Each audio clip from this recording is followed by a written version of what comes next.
Assalamualaikum Ya, warahmatullahi wabarakatuh. Perkenalkan, kami dari kelompok 5 akan membahas tentang seputar masalah dalam fikih ibadah, yang dimana anggotanya adalah saya sendiri, yaitu Syarizal Muhammad Nurjaya, dan teman saya yaitu Ilham Fadillah. Langsung saja, ada 4 topik permasalahan yang akan kita bahas dalam tema kali ini, yaitu permasalahan kontemporer seputar sholat, seputar zakat, seputar puasa, dan seputar haji. Seputar sholat, sholat berjamaah dengan physical distancing. Apakah menghilangkan keutamaannya? Salat berjamaah merupakan anjuran yang ditekankan oleh Rasulullah ketika melaksanakan salat 5 waktu. Bahkan dalam salat Jumat, wajib hukumnya dilakukan secara berjamaah. Banyak keutamaan yang didapatkan jika seorang muslim melakukan salat secara berjamaah. Di antaranya seperti dalam hadis berikut dari Abdullah bin Umar radhiyallahu anhu, Rasulullah SAW bersabda, salat berjamaah melampaui salat sendiri dengan peroleh 27 derajat. Hadis riwayat Bukhari. Sementara itu, menyempurnakan shaf merupakan salah satu hal utama dalam melakukan sholat berjamaah, sebab shaf yang tidak teratur bisa menghilangkan keutamaan sholat berjamaah. Munculnya pandemi virus corona di Indonesia mengharuskan semua orang untuk menjaga jarak fisik atau physical distancing. Pasalnya, kerumunan massa dapat memudahkan penyebaran virus yang bermula disebut menyebar di kota Wuhan itu. Akibatnya, pelaksanaan sholat berjamaah di masjid-masjid ditiadakan, tidak terkecuali sholat tarawih di bulan Ramadan tahun lalu. Jika ada masjid yang tetap melaksanakan sholat berjamaah pun, mereka menerapkan aturan physical distancing yang ketat. Biasanya, masjid-masjid tersebut berada di wilayah yang belum melaporkan adanya virus corona dan mobilitas penduduk yang rendah seperti di desa. Dengan kondisi itu, muncul sebuah pertanyaan. Apakah sholat berjamaah dengan menerapkan physical distancing menghilangkan keutamaan sholat? Dosen Fakultas Syariah Universitas Darussalam Gontor, Dr. Mulyono Jamal, mengatakan jika pihak berwenang atau pemerintah mempertimbangkan physical distancing sebagai kedaruratan, maka berlaku hukum darurat berikut. Kondisi darurat membolehkan hal-hal yang dilarang, kata Mulyono saat dihubungi Kompas. Dengan demikian, salat berjamaah dengan menerapkan physical distancing tak menghilangkan keutamaan salat berjamaah. Dengan menerapkan kaidah usul fikih tersebut berarti tak mengurangi keutamaan salat berjamaah, meski dilakukan dengan menerapkan physical distancing, katanya lagi. Namun, kaidah hukum tersebut tak bisa digunakan secara sembarangan karena harus menuntut kondisi kedaruratan tertentu. Misalnya, diperbolehkannya memakan bangkai bagi seseorang yang kelaparan dan akan mati jika tidak memakannya. Meski salat berjamaah di masjid dengan menerapkan physical distancing tidak menghilangkan keutamaan salat jamaah, tetapi kegiatan tersebut dilakukan di rumah bersama keluarga. Hal itu bertujuan untuk memutus rantai penyebaran virus corona seperti imbauan pemerintah.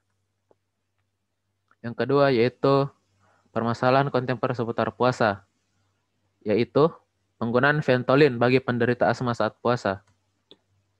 Asma sendiri merupakan penyakit pernafasan yang disebabkan penyempitan saluran nafas atau bronkus yang tingkatnya bervariasi dari waktu ke waktu. Penyakit ini timbul didasarkan atas reaksi peradangan saluran nafas terhadap zat-zat perangsang yang berhubungan dengan penderita. Penderita asma biasanya menggunakan Ventolin berupa sprayer yang disemprotkan ke mulut ketika asma kambuh. Ventolin ini terdiri dari 3 unsur, yaitu bahan kimia, H2O atau air, dan O2 atau oksigen. Penggunaan Ventolin adalah dengan cara menekan sprayer, kemudian gas tersebut masuk melalui melalui mulut ke faring, lalu ke dalam trakea hingga bronkus. Tetapi ada sebagian kecil yang tetap di faring dan ada pula yang masuk ke kerongkongan, sehingga bisa masuk terus ke dalam perut. Mengenai penggunaan Ventolin, para ulama berselisih pendapat, yaitu pendapat pertama tidak membatalkan puasa. Inilah pendapat Syekh Abdul Aziz bin Ba'as, Syekh Muhammad bin Saleh Al-Utsmani, Syekh Abdullah bin Jibrin, dan Al-Lajnah Ad-Daimah.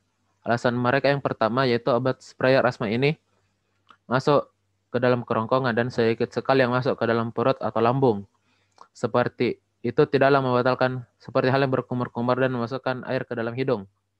Nabi SAW bersabda, bersungguh-sungguhlah dalam beristisya, masukkan air ke dalam hidung, kecuali jika engkau berpuasa. Hadis riwayat Abu Daud, Tirmizi, dan An-Nasai. Mengenai masuknya obat spray ini ke perut bukanlah sesuatu yang pasti atau yakin, cuma keraguan saja.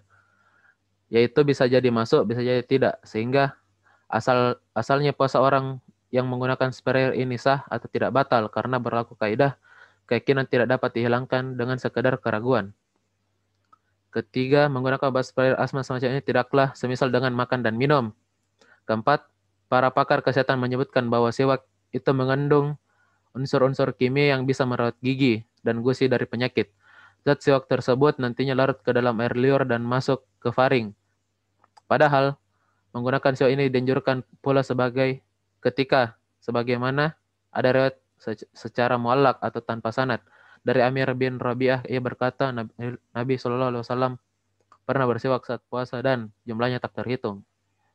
Jika unsur-unsur dalam siwak saja dimaafkan masuk ke dalam perut karena jumlahnya sedikit dan bukan maksud untuk makan dan minum, maka demikian halnya dengan obat semprot asma, dimaafkan pula. Pendapat kedua, yaitu obat spray asma atau Ventolin ini membatalkan puasa dan tidak boleh digunakan saat Ramadan, kecuali keadaan hajat saat sakit dan jika digunakan harus dikodok puasanya. Inilah pendapat dari Dr. Fal Hasan Abbas, Dr. Muhammad Alfi, Syekh Muhammad Taqiyuddin Al-Uthmani, dan Dr. Wahbah Az-Zuhaili. Pendapat yang lebih kuat dalam masalah ini adalah tidak batalnya puasa bagi orang yang menggunakan obat spray asma.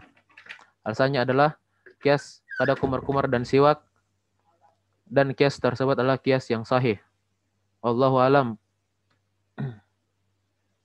Dan pemanasan kota bersepara zakat akan dilanjutkan oleh teman saya.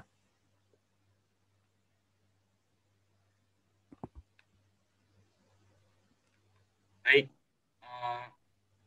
permasalahan kontemporer seputar zakat kali ini kita akan membahas tentang zakat THR. Bagaimanakah kita menzakatkan harta kita yang kita peroleh dari THR atau Tanjungan Hari Raya, yang dimana sebentar lagi kita akan memasuki salah satu hari raya umat Islam, yaitu Hari Raya Idul Fitri, yang dimana pada hari-hari tersebut banyak dari umat Muslim yang mendapatkan harta berupa tunjangan hari raya. Untuk yang pertama, kita akan membahas tentang THR. Apakah THR itu? THR itu adalah tunjangan hari raya yang diberikan oleh instansi atau perusahaan kepada karyawan, atau juga dari yang diberikan dari sanak saudara mungkin ataupun orang lain. Sebelum kita membahas zakat THR, saya akan menjelaskan apa zakat itu. Zakat adalah salah satu kewajiban umat Muslim, yaitu untuk mensedekahkan hartanya dari harta yang kita punya. Jadi zakat terbagi menjadi zakat mal, zakat dan zakat fitrah, yaitu zakat mal yang kita zakatkan dari harta kita sendiri, sedangkan zakat fitrah adalah zakat yang harus dibayarkan tiap menjelang Hari Raya Idul Fitri. Untuk zakat mal dari THR ini, itu adalah merupakan zakat yang terdiri dari uang, karena THR sendiri merupakan uang yang kita dapatkan dari instansi, yang merupakan uang yang kita dapatkan dari tunjangan tersebut yang diberikan secara tahunan. Yaitu karena pada hakikatnya THR merupakan bagian dari penghasilan seseorang, karena THR yang didapatkan berhubungan dengan pekerjaannya.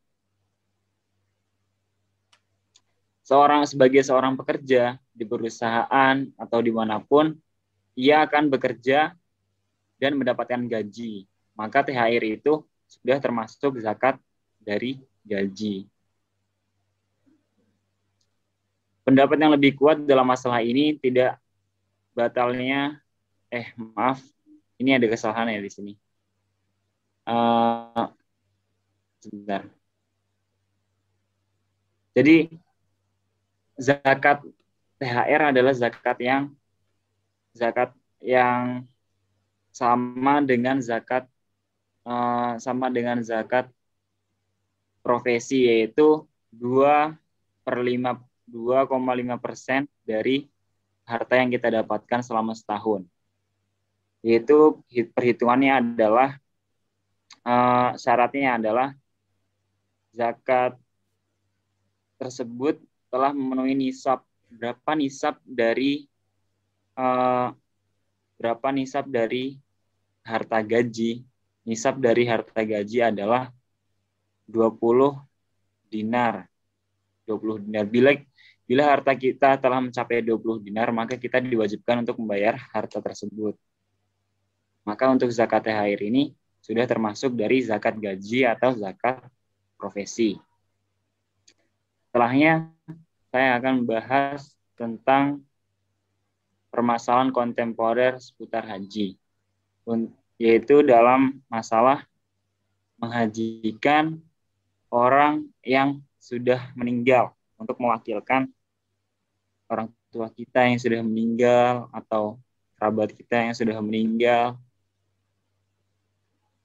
Untuk pengertian ibadah haji merupakan rukun Islam yang kelima yang wajib dilakukan oleh setiap muslim yang sudah mampu untuk memenuhi syarat-syaratnya. Bagi orang muslim yang belum mampu untuk melakukan ibadah haji, maka tidak dipermasalahkan atau tidak apa-apa. Misalkan orang tersebut belum memenuhi hartanya, belum mencukupi untuk pergi haji, maka dia dimaafkan untuk melakukan ibadah haji. Atau misalkan orang yang sudah uzur, dia tidak bisa berangkat haji, maka tidak masalah baginya untuk tidak melaksanakan ibadah haji. Di sini ada dua pendapat yang memperbolehkan dan pendapat yang tidak memperbolehkan. Pendapat yang memperbolehkan yaitu dari mazhab Imam Syafi'i. Imam Syafi'i berpendapat bahwa menghajikan orang yang sudah meninggal hukumnya mubah alias boleh. Sedangkan pendapat yang tidak memperbolehkan itu menurut mazhab Imam Maliki yang berkata bahwasanya menghajikan orang lain hukumnya tidak boleh, atau haji itu harus dilakukan secara individu, tidak bisa diwakilkan. Untuk yang pertama kita akan membahas pendapat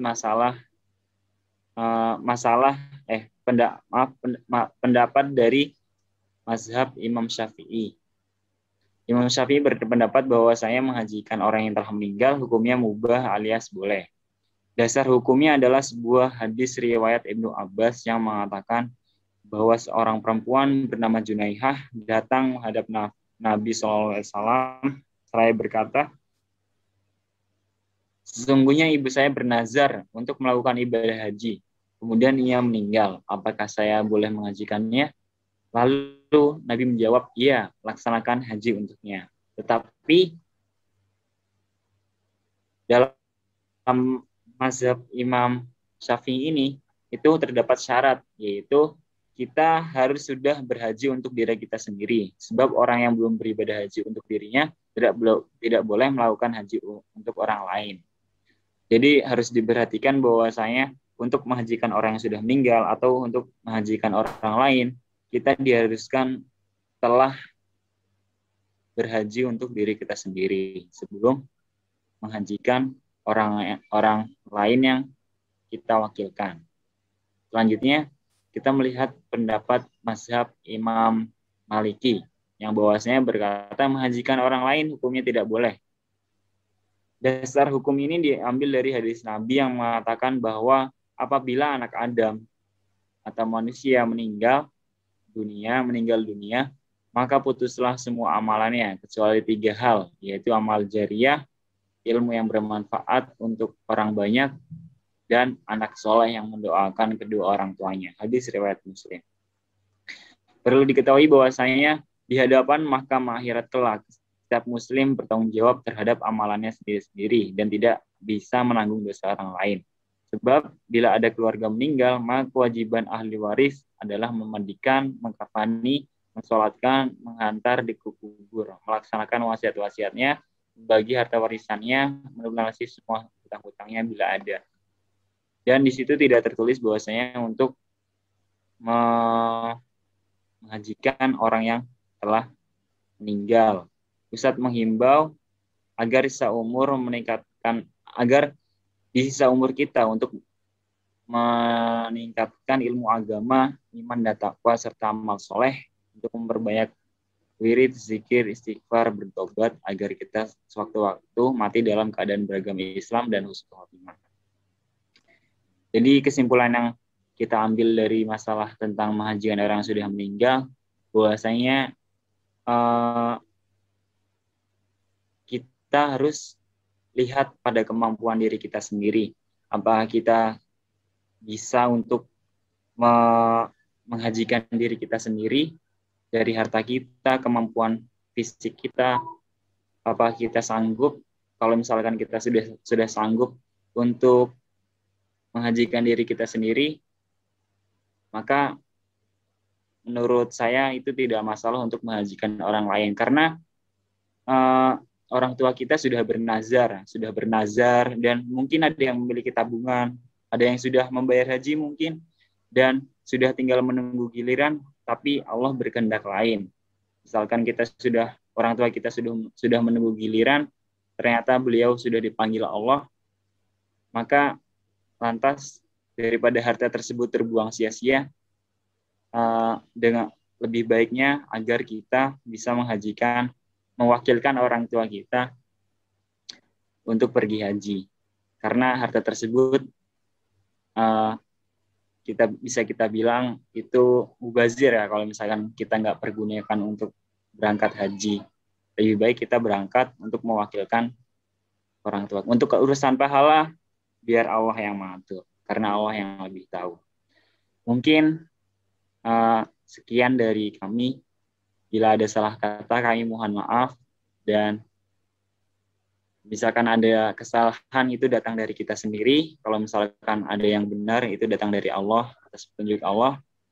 Dan yang terakhir, kami ucapkan Assalamualaikum warahmatullahi wabarakatuh. Jika ada pertanyaan, nanti bisa tulis di kolom komentar. Jangan lupa like, comment, and subscribe.